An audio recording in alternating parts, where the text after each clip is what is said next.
나폴레옹, 당신이 몰랐던 진실 제1부. 나폴레옹 보나파르트. 이름만 들어도 전 유럽을 공포에 떨게 했던 전설적인 정복자의 이미지가 떠오릅니다.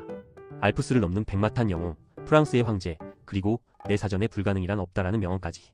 우리는 그를 완벽한 승부사이자 철인으로 기억하죠. 하지만 여러분, 우리가 알고 있는 나폴레옹의 모습 중 상당수가 사실은 만들어진 이미지이거나 혹은 지독한 콤플렉스와 기괴한 습관으로 점철된 인간 나폴레옹의 모습과는 거리가 멀다면 어떠시겠습니까? 오늘 당신이 몰랐던 이야기에서는 교과서가 가르쳐주지 않은 나폴레옹의 진짜 모습, 그 서막을 열어보겠습니다. 가장 먼저 바로 잡아야 할 것은 그의 키에 대한 오해입니다. 전 세계적으로 키 작은 사람이 보상 심리로 공격적인 성향을 띠는 것을 나폴레옹 콤플렉스라고 부르죠. 하지만 사실 나폴레옹은 당시 기준으로 결코 작지 않았습니다. 그의 사후 측정된 키는 약 168cm에서 170cm 사이였습니다.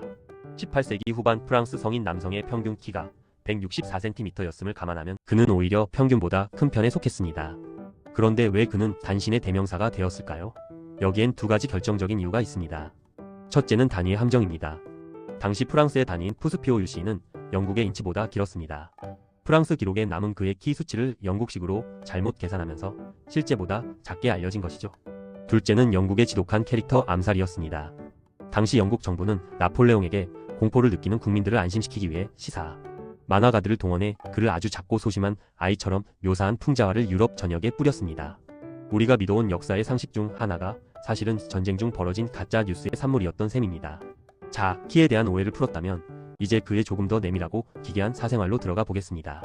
나폴레옹은 전장을 누비는 영웅이었지만 동시에 지독한 악취와 향수에 집착했던 인물이었습니다. 그는 목욕을 광적으로 좋아했습니다. 한번 욕조에 들어가면 몇 시간씩 나오지 않았고 그 안에서 비서들에게 서류를 읽게 하거나 보고를 받았습니다. 흥미로운 점은 그가 전쟁터에서도 이 습관을 버리지 못했다는 것입니다. 하지만 그토록 씻는 것에 집착했던 그가 정작 사랑하는 여인 조제핀에게는 아주 이상한 요구를 했습니다. 원정길에서 돌아오기 전 그는 조제핀에게 편지를 보내 이렇게 말했습니다. 내가 갈 때까지 씻지 말고 기다려주어. 네, 여러분이 생각하시는 그것이 맞습니다. 그는 사랑하는 여인에 가공되지 않은 채취에 집착하는 독특한 성적 취향을 가지고 있었습니다. 동시에 그는 향수 애호가이기도 했습니다. 나폴레옹은 한 달에 무려 60병이 넘는 오데코롱 향수를 사용했습니다. 단순히 몸에 뿌리는 것을 넘어 설탕에 향수를 뿌려 먹거나 세수를 할 때 향수를 물처럼 썼을 정도죠.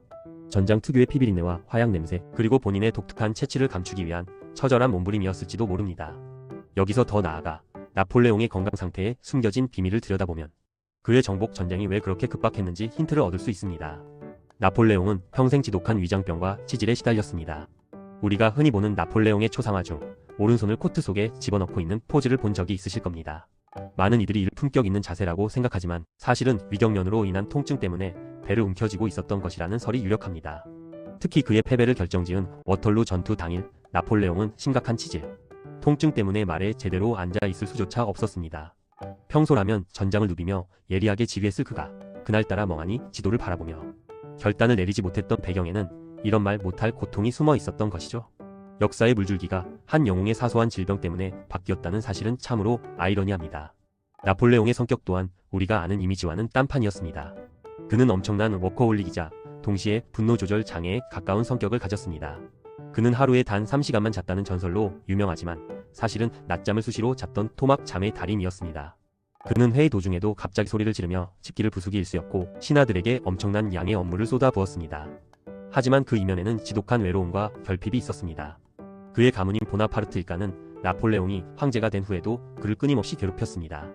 그의 형제들은 나폴레옹의 권력을 이용해 왕 자리를 요구하거나 막대한 돈을 뜯어갔죠. 나폴레옹은 유럽을 정복했지만 정작 자신의 가족들은 정복하지 못했습니다.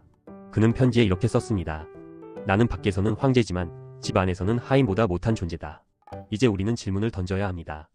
우리가 본 나폴레옹의 그 당당한 초상화들은 과연 누구를 위한 것이었을까요? 그는 자신의 권력을 유지하기 위해 예술을 철저히 이용한 이미지 메이킹의 천재였습니다. 유명한 알프스를 넘는 나폴레옹 그림을 그린 화가 다비드에게 그는 이렇게 주문했습니다. 실제 모습은 중요하지 않다. 대중의 마음속에 내가 어떤 모습으로 남을지가 중요하다.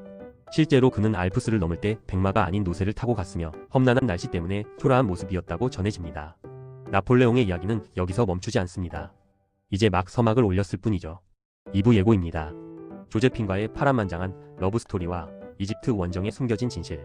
2부에서는 나폴레옹의 가장 큰 약점이었던 사랑 이야기와 이집트 원정에서 벌어진 기괴한 사건들을 다룰 예정입니다.